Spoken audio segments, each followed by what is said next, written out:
Bismillahirrahmanirrahim. Assalamualaikum warahmatullahi wabarakatuh.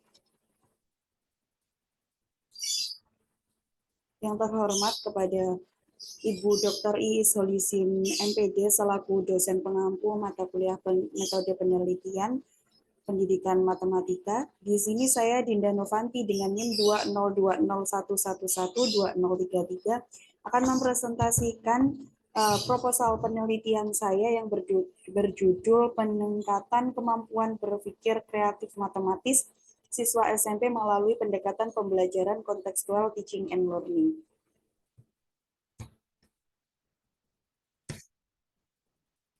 Langsung saja pada fokus pembahasan saya pada proposal penelitian ini adalah pada bab 1 ada pendahuluan, bab 2 kajian pustaka, dan bab 3 adalah metode penelitian. Masuk kepada bab 1 yakni pendahuluan. Pada pendahuluan yang pertama ada pada latar belakang yang terjadi pada matematika itu dianggap sebagai ilmu abstrak yang sulit untuk diaplikasikan dalam kehidupan sehari-hari. Banyak yang beranggapan bahwa matematika adalah ilmu yang seperti itu. Padahal yang perlu kita ketahui, matematika merupakan sarana dalam memecahkan masalah yang universal. Seperti yang dikatakan pada Lubis Harahap dan Ahmad pada R. Lubis tahun 2019, pun agar kegunaan matematika berguna dan bermakna dalam kehidupan nyata, guru harus menghubungkan konsep-konsep matematika pada bidang lain. Di sini juga tugas dari seorang guru untuk memberikan pembelajaran yang menyenangkan atau pembelajaran yang terbarukan sehingga matematika tidak dianggap sebagai pelajaran yang menyeramkan atau mungkin dihindari. Selanjutnya, menurut Munandar pada tahun 2012 berpendapat bahwa berpikir kreatif ialah memberikan macam-macam kemungkinan jawaban berdasarkan informasi yang diberikan dengan penekanan pada keragaman jumlah dan kesesuaian. Berpikir kreatif sering juga disebut sebagai berpikir divergen, di mana dengan berpikir kreatif ini saya selaku peneliti akan meneliti bahwa permasalahan pembelajaran matematika bagaimana jika diterapkan dengan dengan berpikir kreatif gitu.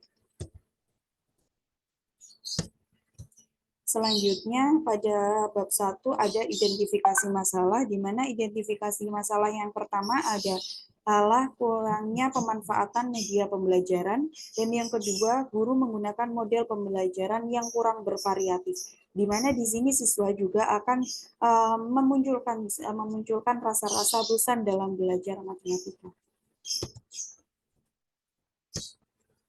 Selanjutnya, rumusan masalah yang ditemukan adalah bagaimana peningkatan berpikir kreatif matematis siswa SMP dalam menyelesaikan soal pemahaman teorema Pitagoras melalui pendekatan kontekstual. Selanjutnya adalah tujuan penelitian, di mana tujuan dari penelitian ini adalah mendeskripsikan kemampuan berpikir kreatif matematis siswa SMP dalam penyelesaian soal pemahaman teorema Pitagoras melalui pendekatan kontekstual teaching and learning. Di mana didapat indikator keberhasilannya adalah karena kondisi sasaran penelitian yang didapatkan adalah satu, banyak siswa yang aktif hanya 30%. Yang kedua, motivasi belajar siswa rendah, di mana siswa yang mengumpulkan tugas itu hanya setengahnya. Yang kedua, proses pembelajaran hanya terpaku pada materi di buku, tidak ada variasi-variasi lain yang selain disampaikan pada buku ajaran. Yang keempat adalah siswa yang mencapai KKM hanya 60% karena tidak paham materi dan hanya menghafal. Yang kedua adalah indikator keberhasilan yang dapat dirumuskan dari kondisi sasaran penelitian. Yang pertama adalah keaktifan siswa dikatakan meningkat bila kebanyakan siswa aktif minimal 65% atau lebih dari kondisi awal. Yang kedua, siswa mendapat nilai 4 pada indikator berpikir kreatif matematika siswa yang terdiri dari fluency, flexibility, originality, dan collaboration. Dan yang ketiga adalah prestasi belajar siswa dikatakan meningkat bila banyaknya siswa yang mencapai KKM minimal adalah 85%. Selanjutnya adalah manfaat penelitian. Ada dua manfaat penelitian di sini. Yang pertama adalah manfaat teoritis, di mana manfaat teoritis yang pertama adalah hasil penelitian ini diharapkan dapat menambah tingkat kreativitas siswa SMP dalam menyelesaikan soal pemahaman teorema Pitagoras. Yang kedua, hasil penelitian ini diharapkan menjadi bahan referensi untuk penelitian selanjutnya. Dan yang kedua adalah manfaat praktis, di mana manfaat praktis ini juga ada dua, yaitu bagi sekolah dan juga bagi guru. Yang pertama, bagi sekolah adalah sebagai masukan untuk membantu dalam proses berjalannya pembelajaran siswa SMP pada materi teorema Pitagoras. Yang kedua, manfaat praktis bagi guru adalah sebagai masukan dalam melakukan pembelajaran agar siswa dapat memahami sebuah konsep pembelajaran. Selanjutnya, fokus pembahasan yang selanjutnya adalah pada bab 2, yakni kajian pustaka. Pada kajian pustaka atau pada bab 2 ini yang pertama adalah proses pembelajaran matematika. Di sini, menurut M. Mukti, Aji, dan kawan-kawan pada tahun 1997 mengatakan bahwa faktor utama penyebab matematika dianggap momok bagi siswa adalah penanaman konsep materinya, di mana banyak siswa yang kesulitan memahami materi yang sedang dipelajari. Dengan pertimbangan itu, materi-materi yang disajikan itu harus sederhana dan semenarik mungkin. Sederhana dalam arti penyajian materi mudah dipahami agar lebih menarik dan menumbuhkan kesan kreatif. Penamaan materi disertai gambar-gambar yang menarik dan juga kemudian juga dapat berguna untuk orang tua siswa. Nah, di sini Kereng dalam Joko Walu di tahun 2003 mengatakan bahwa tentang orang tua dalam membantu anak-anaknya memecahkan PR matematika masih diperlukan tetapi tidak harus. Di mana tidak bisa diasingkan lagi bahwa matematika itu merupakan ilmu dasar dewasa dan di mana ini bisa berkembang, bahkan sekarang juga berkembang sangat pesat. Materi maupun kegunaan dari matematika di sekolah terdiri dari bagian-bagian matematika yang dipilih guna menumbuh kembangkan kemampuan-kemampuan dan membentuk pribadi siswa serta terpadu kepada perkembangan iptek. Seperti yang dikatakan Kereng pada penelitiannya tersebut, untuk itu peran orang tua di rumah sangatlah membantu siswa dalam belajar, terutama dalam memecahkan kesulitan dalam tugas yang diberikan guru untuk dikerjakan di rumah dalam penerapan di kehidupan sehari-hari. Selanjutnya adalah berpikir kreatif. Sebelumnya, berpikir kreatif menurut KBBI atau Kamus Besar Bahasa Indonesia itu artinya akal, budi, ingatan, angan-angan, itu yang pendapat atau pertimbangan. Berpikir artinya menggunakan akal budi untuk mempertimbangkan dan memutuskan sesuatu serta menimbang-nimbangkan dalam ingatan. Nah, di sini menurut Hariman pada tahun 2011, berpikir kreatif adalah suatu pemikiran yang berusaha menciptakan gagasan yang baru. Berpikir kreatif dapat juga diartikan sebagai suatu kegiatan mental yang digunakan seseorang untuk membangun ide atau gagasan yang baru. Nah, selanjutnya adalah berpikir kreatif matematika.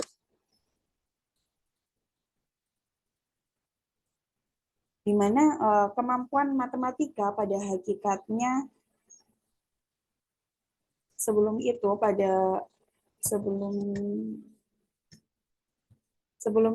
berpikir kreatif tadi dapat disimpulkan bahwa dari pendapat ahli tersebut, berpikir kreatif diartikan sebagai suatu kegiatan mental yang digunakan seseorang untuk membangun ide atau gagasan yang baru secara fasih dan fleksibel. Ide dalam pengertian di sini adalah ide dalam memecahkan atau mengajukan masalah matematika dengan tepat atau sesuai dengan cara pengerjaannya. Selanjutnya adalah kemampuan berpikir kreatif matematika. Kemampuan matematika pada hakikatnya mengajarkan siswa agar mampu menghadapi masalah dalam pembelajaran matematika atau kehidupan nyata. Menurut kurikulum tahun 2013, terdapat 6 kemampuan matematis siswa, diantaranya 1. Kemampuan berpikir kreatif, 2. Kemampuan berpikir produktif, 3. Kemampuan berpikir kritis, 4. Kemampuan berpikir mandiri, 5. Berkemampuan berpikir kolaboratif, dan 6 adalah kemampuan berpikir komutatif. Seperti yang dikatakan Maulana dalam Neden, Isro'atun dan Ani menyatakan seorang yang memiliki kemampuan berpikir kreatif, maka ia dapat menyatakan dan mengungkapkan hubungan baru, melihat masalah dari sudut pandang yang baru, membentuk kombinasi baru dari beberapa konsep yang sudah dikuasai sebelumnya, bersifat praktis dan memunculkan solusi-solusi yang tidak lazim. Berdasarkan pendapat di atas, dapat disimpulkan bahwa kemampuan berpikir kreatif bertujuan untuk mengajarkan siswa berpikir terbuka, antara artinya siswa dalam proses menyelesaikan masalah matematika, siswa mampu menemukan solusi alternatif dan bervariasi. Nah, pada seperti yang sudah saya sampaikan pada tujuan ada indikator keberhasilan pada penelitian ini, di mana ada indikator berpikir kreatif, di mana ada 4 indikatornya, yaitu kelancaran atau fluency, kedua adalah keluasan atau flexibility, yang ketiga keaslian atau originality, yang keempat elaborasi atau elaboration. Selanjutnya pada penelitian ini akan diterapkan pada materi Pitagoras, di mana materi Pitagoras sedikit pengertiannya, sedikit materinya adalah pada setiap segitiga siku-siku yang selalu berlaku luas daerah persegi pada hipotenusa dalam sama dengan jumlah luas daerah persegi pada siku-sikunya. Yang kedua, hal ini dapat dibuktikan dengan peragaan gambar yang ada pada intinya, yaitu dengan menghitung banyak peta.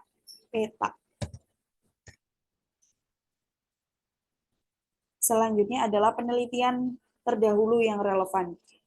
Di sini ada 3 penelitian terdahulu yang relevan, yaitu yang pertama, penelitian dari Tri Mulyaningsih dan Novi Sitaratu dalam jurnalnya yang berjudul Analisis Kemampuan Berpikir Kreatif Siswa SMP dalam Memecahkan Masalah Matematika pada Materi Pola Barisan Bilangan.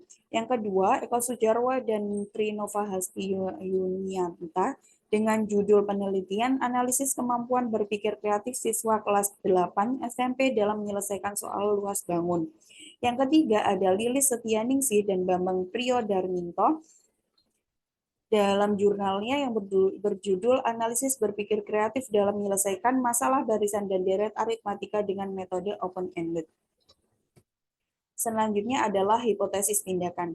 Hipotesis tindakan yang dilakukan berdasarkan uraian di atas, maka hipotesis tindakan yang diajukan adalah sebagai berikut. Melalui pendekatan kemampuan berpikir kreatif matematis pada pokok pembahasan teorema Pitagoras, maka hasil pembelajaran siswa matematika kelas 8 SMP Merdeka Jaya dapat ditingkatkan. Selanjutnya pada bab 3, yaitu metode penelitian. Di mana pada metode penelitian ini ada jenis penelitian. Jenis penelitian yang digunakan dalam penelitian ini merupakan pendekatan penelitian kualitatif, yaitu penelitian yang ditujukan untuk mendeskripsikan dan memperoleh gambaran keadaan atau peristiwa secara ilmiah. Desain penelitian yang digunakan adalah penelitian tindakan kelas atau PTK atau Classroom Action Research atau CAR. Yang kedua, ada tempat dan waktu penelitian. Penelitian ini akan dilaksanakan di SMP Merdeka Jaya pada semester genap tahun ajaran 2022-2023. Dan subjek penelitiannya adalah siswa SMP Merdeka Jaya pada tahun akademik 2022-2023 semester genap dengan sampel sebanyak 23 siswa dari kelas 8A yang terdiri dari 14 siswa perempuan dan 9 siswa laki-laki dengan tingkat kemampuan heterogen. Selanjutnya adalah prosedur penelitian. Dalam penelitian ini dapat menentukan metode penelitian. Metode penelitian dalam penelitian ini adalah metode penelitian tindakan kelas. Salah satu ciri dalam penelitian tindakan kelas ini adalah adanya tindakan yang dilakukan tiap siklus. Langkah berikutnya adalah menentukan jumlah siklus. Dalam penelitian ini, peneliti menentukan banyaknya siklus sebanyak 2 siklus. Yang langkah dalam setiap siklus meliputi yang pertama adalah perencanaan atau planning, pelaksanaan atau acting, pengamatan atau observing, dan refleksi atau reflecting. Nah, yang terakhir adalah teknik pengumpulan data. Teknik pengumpulan data yang digunakan adalah teknik tes tertulis dan observasi, di mana tes tertulis dilakukan untuk mencari data tentang hasil belajar, sedangkan observasi digunakan untuk mengumpulkan data proses pembelajaran. Alat atau instrumen penelitian berbentuk butir soal dan lembar pengamatan. Yang terakhir adalah teknik analisis data. Pada teknik analisis data, ini pada penelitian tindakan kelas ini, data dianalisis sejak tindakan pembelajaran dilakukan dan dikembangkan selama proses refleksi sampai proses penyusunan laporan, di mana data yang akan dianalisis terdiri dari reduksi data, penyajian data, dan penarikan kesimpulan. Cukup sekian presentasi dari saya dari proposal penelitian saya. Kurang lebihnya saya mohon maaf, mohon berikan komentar yang membangun untuk perbaikan penelitian saya ke depannya. Terima kasih. Billahi fisabilil haq, fastabikul khairat. Wassalamualaikum warahmatullahi wabarakatuh.